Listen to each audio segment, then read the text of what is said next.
नमस्कार। डॉक्टर आशीष कुमार जैन, शिक्षाचार्य, एकलव्य विश्वविद्यालय दमोह। आज की इस कक्षा में हम समस्त शोधार्थी शोध साहित्य समीक्षा के विषय में चर्चा करेंगे। रिव्यू ऑफ लिटरेचर के बारे में हम आपसे परिचर्चा करेंगे। ये शोध समीक्षा हम किस प्रकार से तैयार करें, इस विषय में हम आपसे चर्चा करने जा रहे हैं। आप वीडियो के अंत तक बने। देखिए, आज के वीडियो में हम जो जो चीजें जानेंगे वो है शोध साहित्य और समीक्षा की परिभाषा, शोध साहित्य और समीक्षा का अर्थ, शोध साहित्य समीक्षा के उद्देश्य, शोध साहित्य और समीक्षा के कार्य, शोध साहित्य और समीक्षा के मुख्य और मुख्य और इनसे जुड़े अन्य प्रश्नों के बारे में हम जानेंगे। जो एक शोधार्थी की समस्या होती है कि हम क्या करें, शोध समीक्षा हम किस प्रकार से तैयार करें, ये बात शोधार्थी के मन में बार बार आती है और ये प्रश्न बार बार उठते भी हैं और उठना भी चाहिए। एक शोधार्थी का लक्षण यही है। आइए हम जानते हैं शोध साहित्य समीक्षा की परिभाषा। शोध साहित्य समीक्षा शोधार्थी का वह अकादमिक कौशल है जिसमें वह साहित्यिक, तथ्यात्मक, सामान्य, विशिष्ट और मौलिक सर्वेक्षण के द्वारा चयनित संदर्भित विषय की, यहाँ इन शब्दों को ध्यान से सुनें कि जो शोध साहित्य समीक्षा है, ये शोध साहित्य समीक्षा शोधार्थी का वह अकादमिक कौशल है जिसमें वह साहित्यिक, तथ्यात्मक, सामान्य, विशिष्ट और मौलिक सर्वेक्षण के द्वारा संदर्भित विषय की, जिस विषय में वह शोध कार्य कर रहा है, संदर्भित विषय की सूचनाएं, समस्याएं, कार्य कारण संबंध, सिद्धांतों का सत्यापन, तुलना, नूतन अनुसंधान, उसका क्षेत्र, उसके उद्देश्य, अध्ययन की प्रणाली, क्षेत्र परिसीमन, शोध प्रस्ताव, शोध प्रश्न, पूर्व कार्य, साक्ष्य, संदर्भ की प्रामाणिकता, संसाधन आदि बिंदुओं पर पूर्व अपर विचार करता है, शोध साहित्य समीक्षा कहलाता है। ये इसकी परिभाषा। क्योंकि शोधार्थी के मन में बार बार ये बात आती है कि शोध साहित्य समीक्षा क्या है या साहित्य समीक्षा क्या है। तो साहित्य की समीक्षा जब हम करते हैं तो तथ्यों के साथ करते हैं, सामान्य विशिष्टता के साथ, और मौलिकता इसमें मूल है। सर्वेक्षण के द्वारा आप जब उसका अध्ययन करेंगे तो वह अध्ययन आप जब करेंगे, सर्वेक्षण के अंतर्गत क्या है, संदर्भित विषय, उससे संबंधित सूचनाएं, समस्याएं, कार्य कारण संबंध, सिद्धांतों का सत्यापन, तुलना, नूतन अनुसंधान और उनके क्षेत्र, उद्देश्य, अध्ययन, कार्यप्रणाली, क्षेत्र परिसीमन, शोध प्रस्ताव, शोध प्रश्न, पूर्व कार्य, साक्ष्य, ये साक्ष्य एविडेंस, संदर्भों की प्रामाणिकता और संसाधन, ऐसे अनेक बिंदुओं पर समीक्षा की जाती है, वह शोध साहित्य समीक्षा कहलाती है। अब हम देखें, क्योंकि शोध साहित्य समीक्षा में 3 अक्षर हैं, 3 शब्द हैं, शोध है, साहित्य है और समीक्षा है। इसको हमें जानना। देखिए, शोध क्या है? नूतन तथ्यों की खोज करना, उनका पुनः परीक्षण करना, मूल्यांकन करना, अवमूल्यन करना, ये शोध कहलाता है। और शोध की परिभाषाएं आप पहले पढ़ चुके हैं, जान चुके हैं। और ये शोध साहित्य समीक्षा जो होती है, ये कोर्स वर्क के दौरान, पीएचडी कोर्स वर्क जो है उसके दौरान हुआ करती है। इसमें पीएचडी कोर्स वर्क है, विश्वविद्यालय और यूजीसी के द्वारा जो विषय तय किए गए हैं, रिसर्च मेथड, मेथोडोलॉजी, सांख्यिकी, और आंकड़ों का विश्लेषण। इसके अलावा आपके स्वयं का संबंधित विषय, अगर आप संस्कृत से हैं तो संस्कृत लिटरेचर, हिंदी है तो हिंदी लिटरेचर, इतिहास तो इतिहास, ऐसे क्रम से आप जिस सब्जेक्ट से हैं उस सब्जेक्ट का पेपर। और फिर होता है रिसर्च इथिक्स एंड पब्लिकेशन का पेपर, जो यूजीसी ने तय कर दिया है। 16 क्रेडिट का होता है इस कोर्स पर, और इसमें एक शोध साहित्य समीक्षा भी हो। तो शोध साहित्य समीक्षा जो होती है, शोध साहित्य समीक्षा में हम जो देखते हैं कि उसमें हम किस प्रकार से, जिस पर आप शोध कर रहे हैं, 6 माह का वर्ग के दौरान आपने जो शोध साहित्य पढ़ा है, उससे संबंधित साहित्य जो देखा है, उस पर ही आपको अपनी समीक्षा देना होगी। ये शोध नूतन तथ्यों की उनका पुनः परीक्षण, और उसके साथ साथ में हम देखते हैं कि साहित्य क्या है, सहितस्य भावा साहित्यम। तो सहितस्य भावा, जिसमें शोधार्थी का हित हो, ऐसा साहित्य। इसके साथ साथ में जिसमें हित छुपा हुआ है, समाज का, राष्ट्र का, देश का, या आपके संबंधित विषय का, संबंधित जीवन मूल्यों का, वह साहित्य। तो ये साहित्य की परिभाषा। और भी अन्य परिभाषाएं साहित्यकारों ने साहित्य की परिभाषाएं दी है। ये हमारा यहाँ उद्देश्य साहित्य समीक्षा समझाना। समीक्षा क्या है? समप्रकारेण ईक्षणम, समान प्रकार से देखा जाना, समान प्रकार से निरीक्षा करना, ये है समीक्षा। ईक्षण, देखना। तो जिस कृति का, जिस विषय का, तथ्यों का, साहित्य का हम शोध कर रहे हैं, उस पर समान दृष्टि से उसका अध्ययन करना, पूर्वापर विमर्श करना, तत्वान्वेषण करना, ये कहलाती है समीक्षा।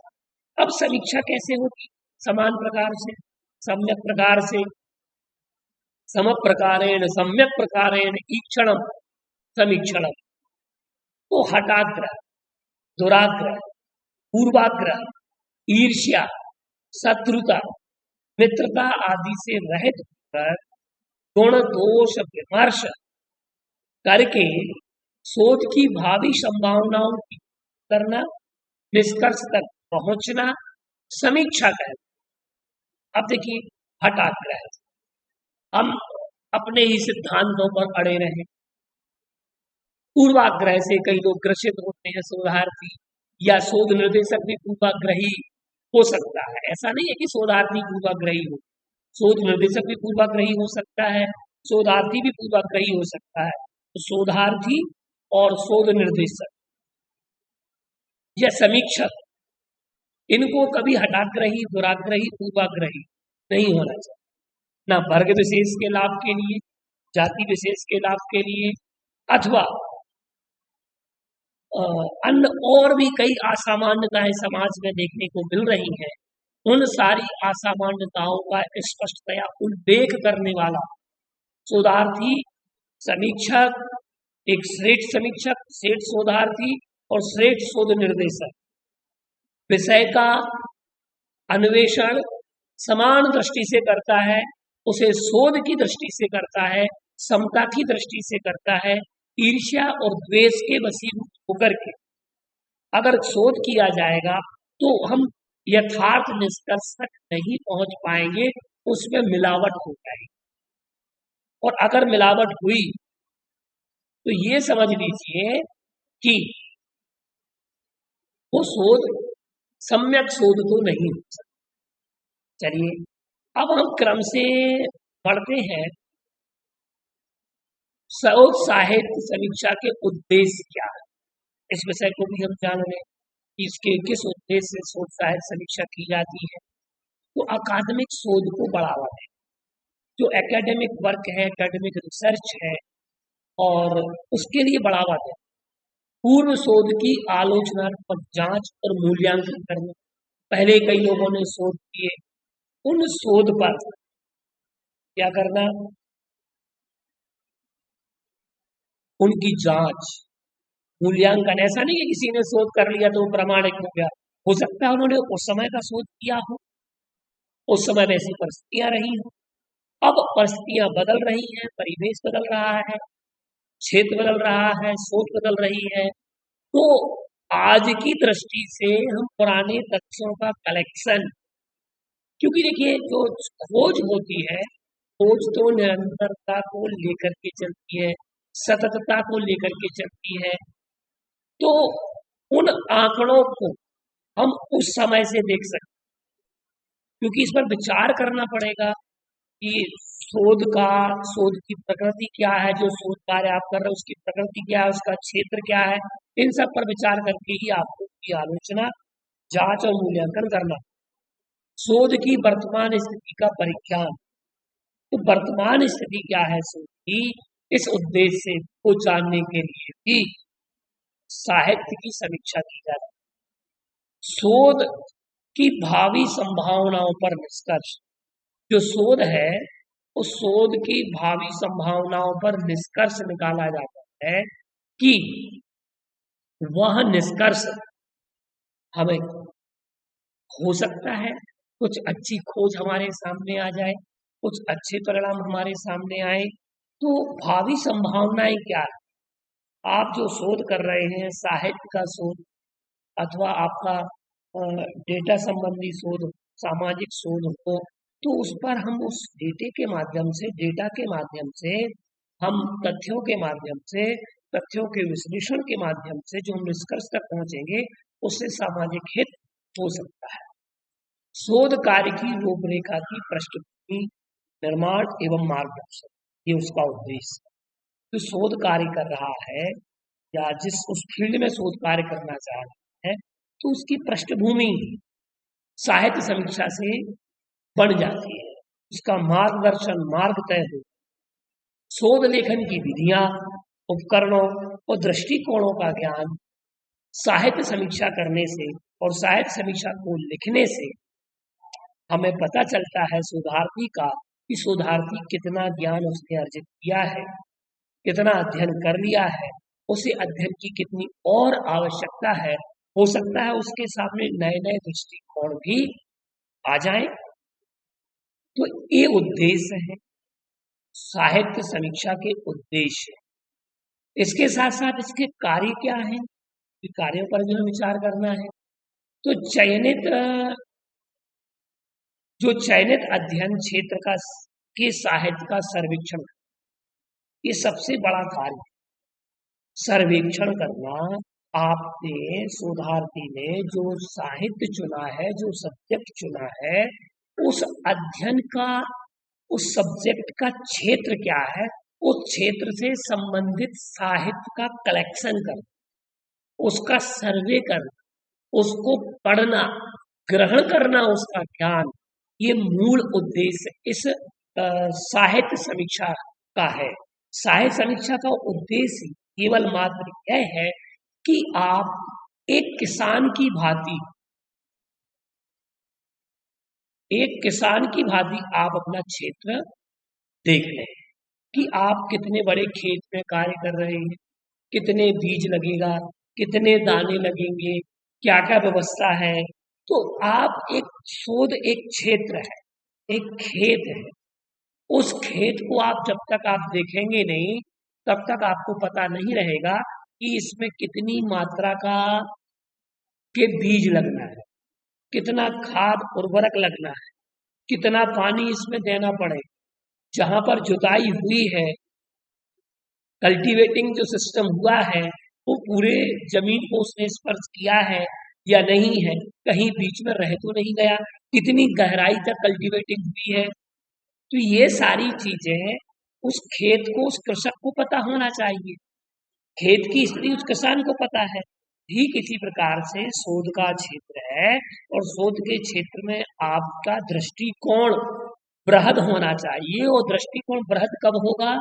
जब आप अपने शोध कार्य के, शोध विषय के क्षेत्र से संबंधित साहित्य का कलेक्शन करेंगे। कलेक्शन नहीं, केवल कलेक्शन ही नहीं, उसको पढ़ेंगे भी, तब कहीं जाकर के आपका वह सर्वेक्षण पूर्ण माना जाए। साहित्य को संगठित एवं व्यवस्थित तरीके से प्रस्तुत करना। अब जो शोध का साहित्य है उसको किस तरीके से संगठित करना, किस तरीके से हमें प्रस्तुत करना है, ये तरीका साहित्य समीक्षा से हमें ज्ञात हो। ये विषय मैं आपको आगे बताऊंगा इस पॉइंट को। साहित्य के सारांशों को एकत्रित कर उनका विश्लेषण करना, ये तरीका भी मैं आपको आगे बताने वाला हूं। अनुसंधान के लिए भावी क्षेत्रों की खोज एवं संभावनाओं के लिए आलोचनात्मक मूल्यांकन करना, ये इसके कार्य है। साहित्य के प्रासंगिक कारकों, गुणों, दोषों, समता, विषमता आदि का मूल्यांकन करना, ये कार्य है। अब मूल प्रश्न ये आता है कि शोधार्थी शोध साहित्य की समीक्षा के कौन कौन से बिंदुओं पर विचार करे, उसे किस तरीके से अपनी शोध साहित्य समीक्षा में अपने बिंदु रखना है, ठीक है ना। अपने बिंदु किस प्रकार से तय करेगा, ये मूल समस्या है। जितने भी शोधार्थी हैं, नए शोधार्थी हैं, विश्वविद्यालयों में एडमिशन ले लेते हैं, कोर्स वर्क भी कर रहे हैं, उस दौरान पढ़ाया भी जाता है, तब भी कुछ शोधार्थी तो बड़े बुद्धिमान होते हैं, वो कार्य करते चले जाते हैं, आलसी नहीं होते हैं। कुछ शोधार्थियों के साथ समस्या ये आ जाती है कि या तो उनकी व्यक्तिगत, पारिवारिक या अन्य शारीरिक समस्याएं उत्पन्न हो जाती है, उस कारण से वो कार्य नहीं कर पाते। अब उन्हें ये भ्रम रहता है किस बिंदु पर लिखूं, लिखना कहाँ से प्रारंभ करें, क्या लिखना है क्या नहीं लिखना है, इन सारे ऊहापोह में शोधार्थी उलझा रहता है। तो आइए हम आपको बताते हैं कि शोध साहित्य समीक्षा के मुख्य बिंदु कौन कौन से, और आप लोग कमेंट्स बॉक्स में ये लिखते जाइएगा। अगर आपको कोई समस्या हो तो आप इस कमेंट्स बॉक्स में आप लिख सकते हैं, हमें मैसेज कर सकते हैं कि सर मुझे ये बिंदु समझ में नहीं आया, तो उस बिंदु पर मैं फिर से आपसे पुनः उस पर चर्चा अवश्य करूंगा। तो देखिए ये मुख्य बिंदु है। एक तो घोषणा पत्र, प्रमाण पत्र और अनुक्रमणिका, शीर्षक, प्रस्तावना, उद्देश्य तथा महत्व। घोषणा पत्र का होना अनिवार्य है। अब मैं इनको क्रम से समझाऊंगा आपको। घोषणा पत्र, प्रमाण पत्र, अनुक्रमणिका, शीर्षक, प्रस्तावना, उद्देश्य तथा महत्व। इसके अतिरिक्त और भी बिंदु हैं, देखिए आपको स्क्रीन पर दिखाई दे रहे होंगे। प्रस्तावित शोध से संबंधित पूर्व शोध कार्य का सर्वेक्षण, पूर्व साहित्य। प्रस्तावित शोध से संबंधित पूर्व शोध आलेख, पत्र, पत्रिकाएं। प्रस्तावित कार्य के क्षेत्र में उल्लेखनीय योगदान। प्रस्तावित शोध विषय की योजना एवं परिसीमाएं, अध्याय विभाजन। प्रस्तावित शोध के भावी परिणाम, परिशिष्ट विषय के अनुसार। ये बिंदु हैं। इन बिंदुओं पर हम क्रमशः परिचर्चा आपसे करेंगे, एक एक बिंदु को हम कंसल्ट करेंगे। तो आप वीडियो के अंत तक, कक्षा के अंत तक जरूर बनो। देखिए घोषणा पत्र। घोषणा पत्र में आपको घोषणा करना है कि मैं आशीष कुमार जैन, पिता अरविंद कुमार जैन, संस्कृत विभाग, एकलव्य विश्वविद्यालय दमोह में शोधार्थी के रूप में कार्य कर रहा हूं और शोध कार्य की पीएचडी कोर्स वर्क की आंशिक पूर्ति के लिए मैंने ये जो साहित्य समीक्षा की है, लिखी है, ये मेरा मौलिक कार्य है, इसको मैंने अन्य जगह प्रकाशित नहीं कराया है। और शोधार्थी के हस्ताक्षर।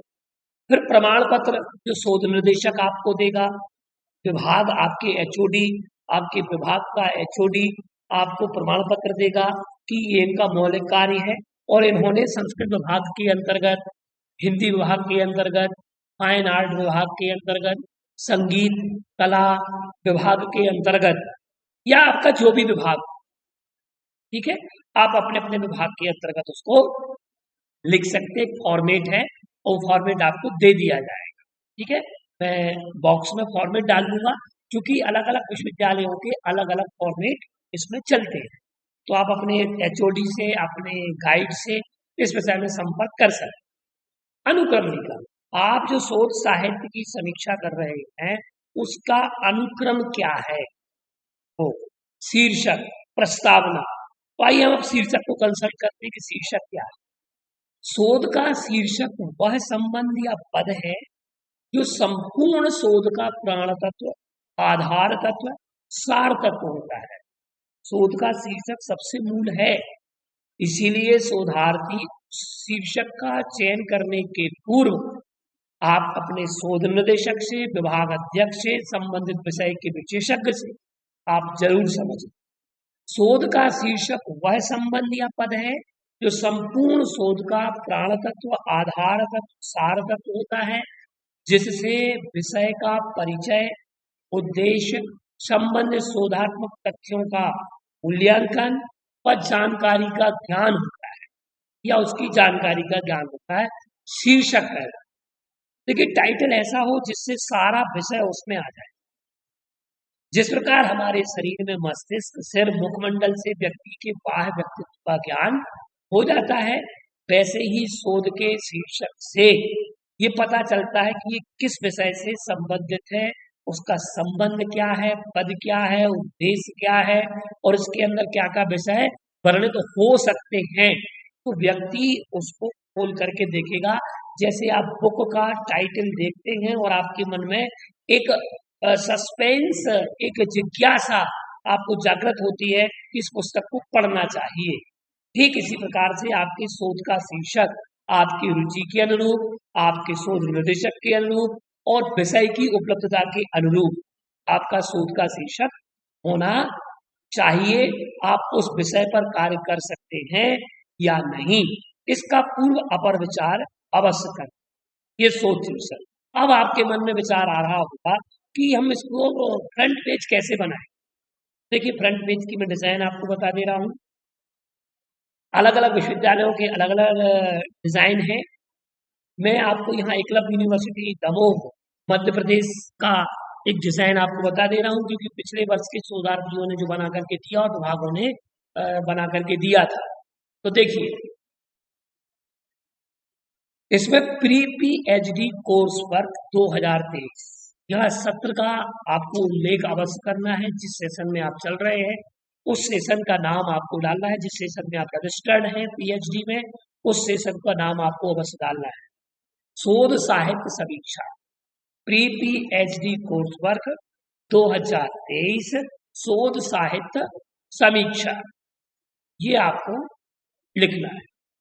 फिर आएगा शीर्षक। आप जो भी आपका शीर्षक हो आपको शीर्षक डालना है।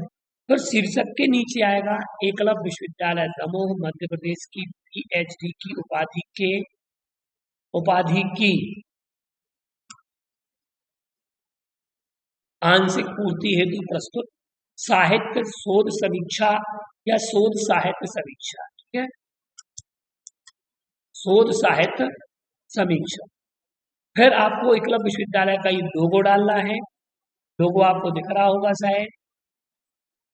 ठीक है, आपको लोगो, आपको एकलव्य विश्वविद्यालय का लोगो डालना है। मैं आपको बता रहा हूँ कौन सा लोगो डालना है। ये वाला लोगो, ठीक है ना, आपको दिख रहा है लोगो। ये वाला लोगो यहाँ पर आ जाएगा। ठीक है, चलिए इसके बाद में यहाँ पर शोध निर्देशक का नाम पेज के A4 साइज का पेज हो और बैक साइड प्रिंट नहीं निकालना, ये बस ध्यान रखना। शोध साहित्य समीक्षा का जो आकार है 10 से 15 पेज न्यूनतम और 25 पेज अधिकतम। इतने पेजों में आपको शोध साहित्य की समीक्षा लिखना, 15 पेज न्यूनतम और 25 पेज अधिकतम। इससे अधिक आपको शोध साहित्य की समीक्षा नहीं करना है। ये A4 साइज का पेज रखेगा। ये फ्रंट पेज है, मुख्य पेज है, मुख्य पृष्ठ है। इसको आप डिजाइन बना सकते हैं, लेकिन सिस्टम यही रहेगा।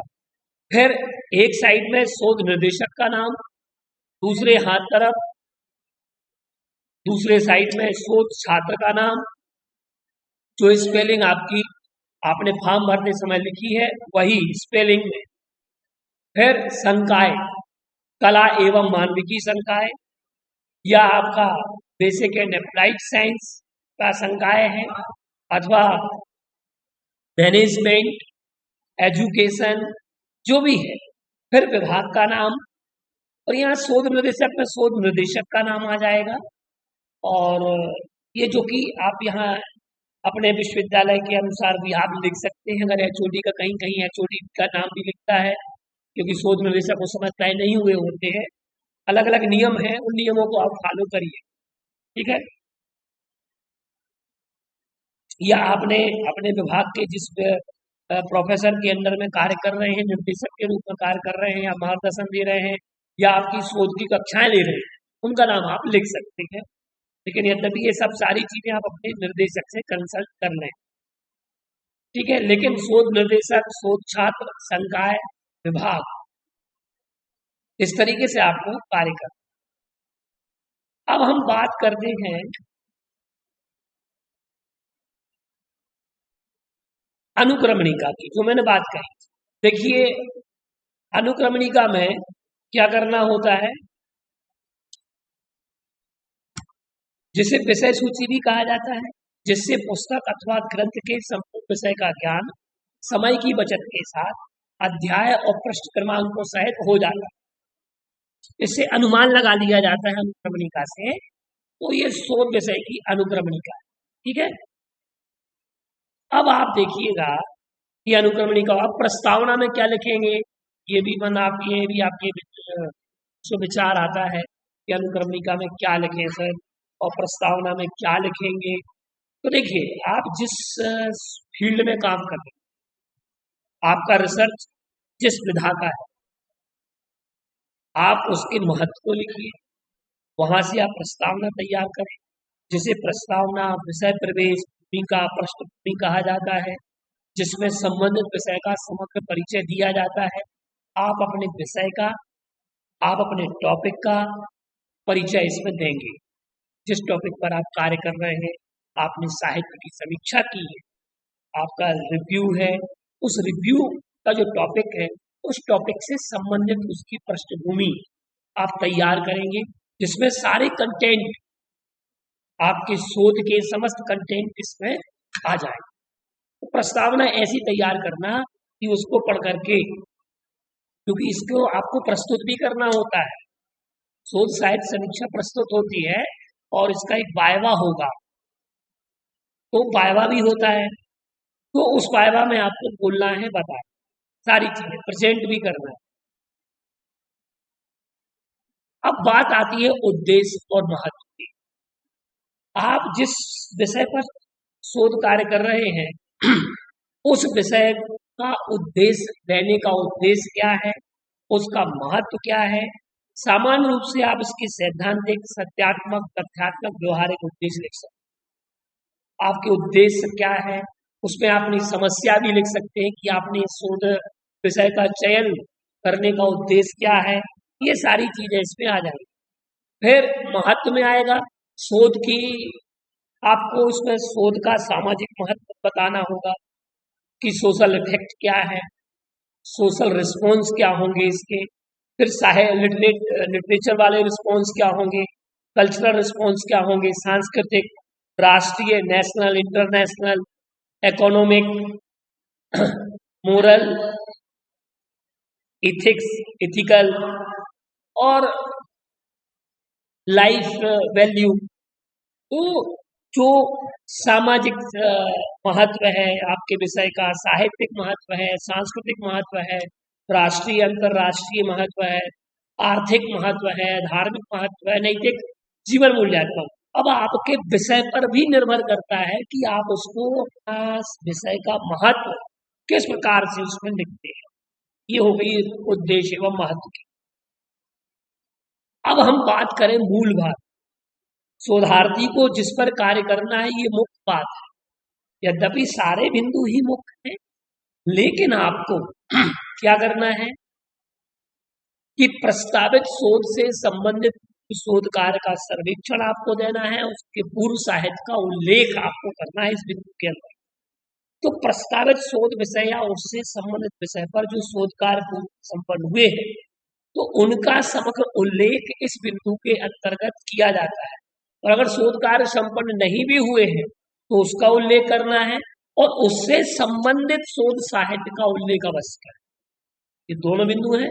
अगर शोध कार्य नहीं हुए हैं तो आप लिख सकते हैं कि पूर्व में इस विषय पर शोध कार्य मुझे देखने में तो मुझे तो दृष्टिगत नहीं हुआ है, लेकिन उससे संबंधित जो इसमें सहायक ग्रंथ हैं, जो सहायक शोध साहित्य है, उसको मैं यहाँ पर लिख रहा हूँ, उसका उल्लेख मैं यहाँ कर रहा हूँ। इस तरीके की लाइन आपको डालना पड़ेगी हेड टॉप। अब उसको लिखने का तरीका क्या है? अब आपके मन में ये बात आएगी, प्रश्न आएगा कि सर उसको कैसे लिखेंगे, उसका तरीका क्या है? देखिए, आप जिस शोध साहित्य संबंधित साहित्य जब आप काम कर रहे हैं तो आप उस कृति का नाम, फिर आपको लिखना है कृतिकार का नाम, फिर अनुवादक, प्रकाशक, प्रकाशन वर्ष, कब पब्लिश हुई आदि का उल्लेख इसी क्रम से करना है। जैसे कि ग्रंथ का नाम, ग्रंथकार का नाम, संपादक अगर किसी ने संपादित पुस्तक की है वो, उसका नाम, अगर टीका लिखी गई है उस ग्रंथ पर, टीकाकार का नाम, अनुवाद किया गया है आपके साहित्य से संबंधित किसी पुस्तक का तो अनुवादक का नाम, वृत्ति अगर किसी ने लिखी है तो वृत्तिकार का नाम, प्रकाशक का नाम। ये मूल बातें हैं, अन्यथा आपकी शोध साहित्य समीक्षा फेल हो जाएगी, ठीक है ना। फिर किस वर्ष में प्रकाशित हुई, संस्करण कौन सा है, पहला एडिशन है कि दूसरा एडिशन है, ये संपूर्ण विवरण आपको देना है। अब इस लिस्ट को निर्माण करते समय एक बात का ध्यान रखना। क्या ध्यान रखना है? आप आकारादि क्रम से, ABCD क्रम से, अल्फाबेटिकल क्रम से आप इसको रख सकते हैं, एक क्रम। दूसरा क्रम आप ईयर वाइज भी रख सकते हैं। ईयर वाइज से तात्पर्य कोई पुस्तक, जैसे देखो ये पुस्तक मैं आपको बता रहा हूँ, रत्न करंडक श्रावकाचार, ये कृति हो गई, ये मूल कृति है, ठीक है।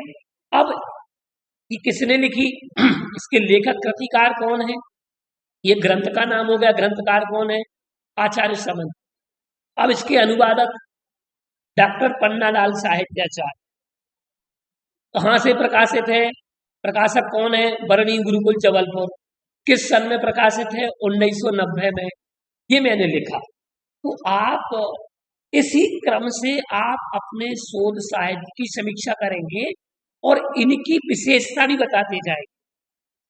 जो ग्रंथ है उस ग्रंथ के बारे में आप लिखेंगे, क्योंकि पूछा जाएगा आपसे कि आपने इसमें क्या पाया, आपने पढ़ा है तो इसका थोड़ा थोड़ा सा, ये इसमें इतने अध्याय हैं, ये विभाजन है, इसकी विषय वस्तु सामान्य सा परिचय 2-3 लाइन में आपको लिखना है कि ये आपके विषय को कैसे कोरिलेटेड कर रही है, कैसे संबंधित कर रही है, कैसे संबंध स्थापित हो रहा है इस पुस्तक का और आपकी शोध साहित्य का, आपकी साहित्य का और इस ग्रंथ का क्या संबंध, ये आपको 2 लाइन में आपको लिख, इसमें हमने ये चीज पाई इसलिए रिलेटेड। अब आप देखिए इसको आकारादि क्रम से लिख सकते हैं, एक क्रम। दूसरा क्रम आप इसको 1990 में आपको कोई पुस्तक मिली तो 1991 में मिली कोई ग्रंथ, 1992 में मिली तो आप उसमें लिख दीजिएगा इसको मैंने आकारादि क्रम से व्यवस्थित किया है, या इसको मैंने ईयर वाइज प्रकाशन वर्ष के अनुसार मैंने इसको व्यवस्थित किया है। ये आपको लाइन बताना पड़ेगी पहले कि आपने किस प्रकार से किया है, और ये उल्लेख होना चाहिए पूरा स्पष्ट, कम से कम 4-5 पेज में आपकी पूर्व साहित्य शोध समीक्षा सर्वेक्षण आना चाहिए, 4-5 पेज का, ठीक है ना। उसमें आपको इन्हीं कृतियों का वर्गीकरण करके आपको देना है। तो इस प्रकार से ये शोध साहित्य समीक्षा का ये प्रसंग है। तो आपको पहले कृति का नाम, फिर कृतिकार का नाम, अनुवादक का नाम, संपादक का नाम, प्रकाशक का नाम, प्रकाशन वर्ष, ये सारी चीजें आपको इसमें उल्लेखित करना पड़ेगा। आपको समझ में आ गया? अगर समझ में नहीं आ रहा है विषय ठीक है ना। तो आप मुझे बताइएगा, कमेंट्स बॉक्स में आप लिख सकते हैं। अगर ये विषय आपको क्लियर ना हो तो आप बराबर लिख सकते हैं। इसलिए मैं स्क्रीन पर ये सारी चीजें आपको दिखा रहा हूँ, आपको स्क्रीन पर दिखा रहा हूँ, तो आप कृपया करके इन चीजों को देखें। अब आगे और विषय को हम देखें।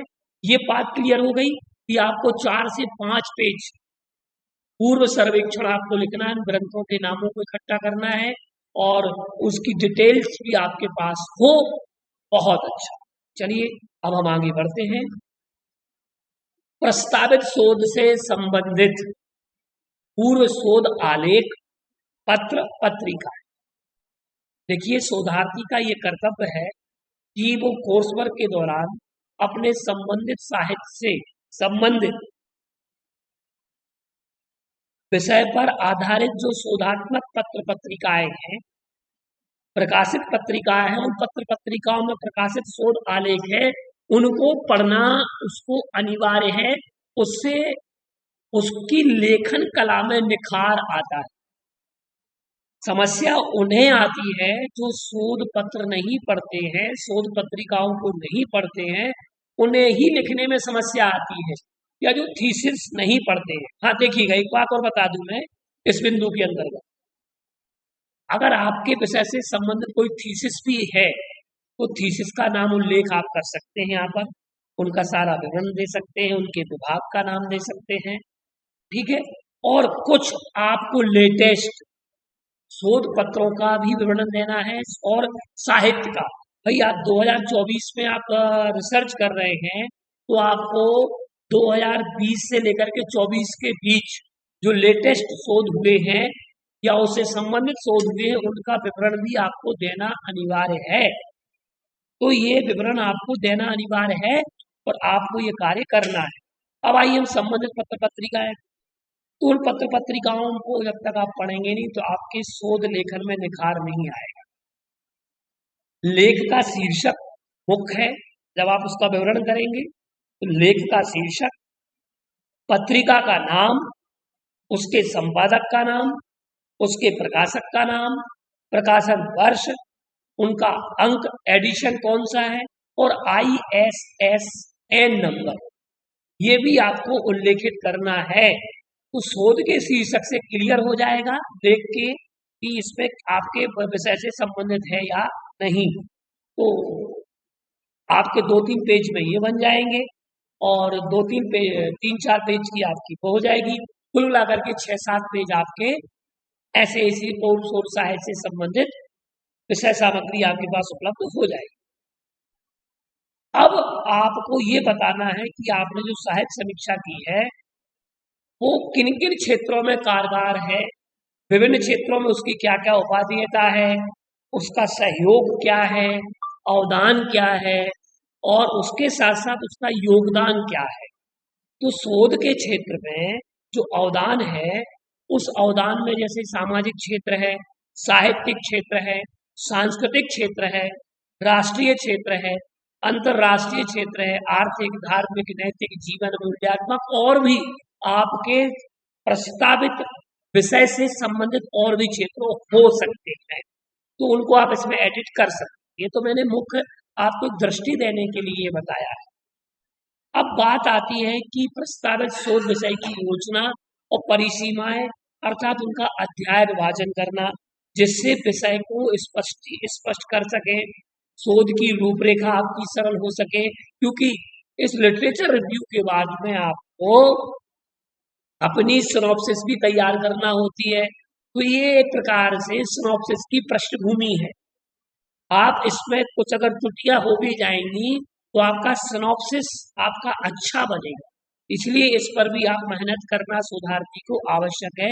आपकी शोध यात्रा सरल हो जाए, अच्छे से सानंद संपन्न हो जाए, इसलिए ये शोध साहित्य समीक्षा कराने का सबसे मूलभूत उद्देश्य यही है। अब इसमें आप अध्याय बनाएंगे ग्रंथकार का। इन एक अध्याय का क्लासिफिकेशन दे रहा हूं एक डेमो के रूप, ठीक है, ये डेमो है। तो ग्रंथकार का जीवन वृत्त का विस्तृत विवेचन, ये अध्याय बना दिया। जन्म से लेकर जन्म मृत्यु पर्यंत तक विभिन्न पक्षों का वर्णन किया जाएगा। दूसरे अध्याय उन ग्रंथकार का कृतित्व, उसमें उनकी कृतियों का नाम आएगा। ये मैंने कृतियां आपको स्क्रीन पर दे दी हैं। उनका पूरा परिचयात्मक अध्ययन आप दे सकते हैं, डिवाइडेड कर सकते हैं। और ये अध्यायों का विभाजन आप अपने शोध निर्देशक, एचओडी या विषय विशेषज्ञ से मिलकर के ही करें। ये इसमें मुख्य बात ध्यान रखें। ग्रंथकार के कृतित्व का विवेचन, क्योंकि मैंने अध्याय 2 में उधर दिया, इसकी फॉन्ट साइज बड़ी हुई है। 3 में भारतीय दर्शन का उद्भव एवं विकास, ये मैं एक विषय के अनुरूप बना रहा हूँ। और श्रावकाचार का दार्शनिक अध्ययन, दार्शनिक अध्ययन के अंतर्गत ये भी आएंगे। धर्म है, रत्नत्रय है, सप्ततत्व है, कर्म है, नय है, प्रमाण, संलेखना, आचार, स्यादवाद आदि आदि बिंदु इसमें आ जाएंगे।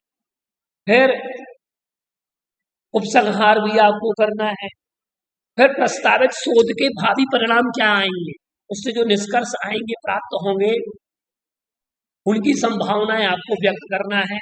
ये क्षेत्र उसके निर्धारित। फिर बात आती है परिशिष्ट की। परिशिष्ट में आप उसकी विशिष्ट पारिभाषिक शब्दावली आप दे सकते हैं, विशिष्ट चित्रावली भी आप उसमें दे सकते हैं। तो इस प्रकार से ये शोध साहित्य की समीक्षा के बारे में हमने जाना। तो इसमें मुख्य रूप से हमने क्या क्या जाना, एक बार हम रिवीजन कर लेते हैं विषय का, कि इसमें हमने शोध साहित्य की समीक्षा की परिभाषा जानी, शोध साहित्य समीक्षा का अर्थ हमने जाना, समीक्षा के उद्देश्य हमने जाने, या आप स्क्रीनशॉट ले सकते, उसके कार्य हमने जाने। बिंदु मुख्य रूप से एक बार आप याद कर लें, इसका स्क्रीनशॉट जरूर ले लीजिएगा। घोषणा पत्र, प्रमाण पत्र, अनुक्रमणिका, शीर्षक, प्रस्तावना, उद्देश्य तथा महत्व, प्रस्तावित शोध से संबंधित शोध कार्य का सर्वेक्षण, पत्र पत्रिकाएं। और एक बिंदु और आप जोड़ लें इसमें, तो मुझे आवश्यक लग रहा है, तो मैंने बता रहा हूं।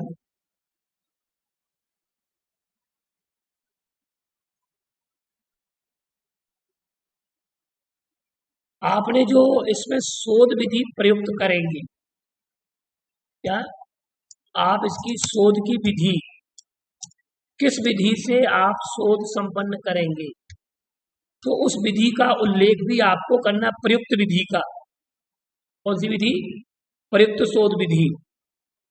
अगर आप हो सके तो बहुत अच्छी बात है, और नहीं हो पाए तो आप मौखिक रूप से भी बता सकते हैं, ऐसा नहीं है। ये गाय आपसे एक्सपर्ट पूछेगा जरूर। प्रयुक्त शोध विधि। फिर प्रस्तावित कार्य के क्षेत्र में उल्लेखनीय योगदान, ठीक है। प्रस्तावित शोध विषय की योजना, परिसीमाएं, प्रस्तावित शोध के भावी परिणाम, परिशिष्ट विषय के अनुसार, ये मुख्य बिंदु है। तो ये आपको, आप फिर से इसको देख लें। घोषणा पत्र, प्रमाण पत्र, अनुक्रमणिका, शीर्षक, प्रस्तावना, उद्देश्य तथा महत्व, प्रस्तावित शोध से संबंधित पूर्व शोध कार्य का सर्वेक्षण, पूर्व साहित्य का सर्वेक्षण, प्रस्तावित शोध से संबंधित शोध लेख, पत्र पत्रिकाएं, शोध में प्रयुक्त विधि, प्रस्तावित कार्य के क्षेत्र में उल्लेखनीय योगदान, प्रस्तावित शोध विषय की योजना, परिसीमाएं अर्थात अध्याय विभाजन, शोध के भावी परिणाम। ये प्रस्तावित शोध के भावी परिणाम, ये आपको इसमें जोड़ना है। तो इस प्रकार से जब आप इसको जोड़ेंगे तो आपका शोध कार्य और शोध साहित्य समीक्षा बहुत अच्छी बन जाएगी। तो आज हमने इन बिंदुओं के बारे में विचार करा, और आगे की कक्षा में हम शोध साहित्य समीक्षा और सिनॉप्सिस, शोध की रूपरेखा हम किस प्रकार से तैयार करते हैं, इस विषय में आपसे परिचर्चा करेंगे। और जिनका पीएचडी कोर्स वर्क का एग्जाम है, वो लिंक पर जाकर के विश्वविद्यालय का पैटर्न, परीक्षा का पैटर्न आप समझ सकते हैं। इसमें 4 पेपर होना है, और 5वां पेपर आपका साहित्य समीक्षा का है, ठीक है ना। तो पहला paper research method and methodology का है, तथा दूसरा पेपर प्रश्न पत्र है कंप्यूटर विज्ञान का, तीसरा प्रश्न पत्र आपके सब्जेक्ट का है, और इसमें political science, geography, social science और साइकोलॉजी और इकोनॉमिक्स, इनका सांख्यिकी और तत्व संकलन, स्टैटिस्टिक्स का होगा उसका पेपर, बाकी अदर सब्जेक्ट्स का इतिहास का पेपर होगा, संगीत वालों का संगीत का पेपर होगा, साथ में हिंदी साहित्य, संस्कृत साहित्य, जो जो अपने अपने सब्जेक्ट्स हैं उन सब्जेक्ट की आपका एक तीसरा पेपर। चौथा पेपर आपका रिसर्च इथिक्स एंड पब्लिकेशन का, और पांचवा होगा आपका शोध साहित्य समीक्षा, जो आपको एक प्रिंटेड A4 साइज के पेपर पर आपको बना करके लाना है। वन साइड प्रिंट होगा और फ्रंट पेज मैंने आपको बता दिया है वीडियो में, तो फ्रंट पेज वैसा बना हुआ हो, उसका अंदर का पेज भी वैसा ही हो। उसके बाद आपकी अनुक्रमणिका लगेगी, घोषणा पत्र आदि सब क्रम से लगेंगे। घोषणा पत्र है, प्रमाण पत्र है, और उसी क्रम से सीधा आपकी शोध साहित्य समीक्षा क्रम से लग जाएगी। तो नमस्कार, मैं डॉक्टर आशीष कुमार जैन, शिक्षाचार्य, संस्कृत विभाग, एकलव्य विश्वविद्यालय दमोह, मध्य प्रदेश।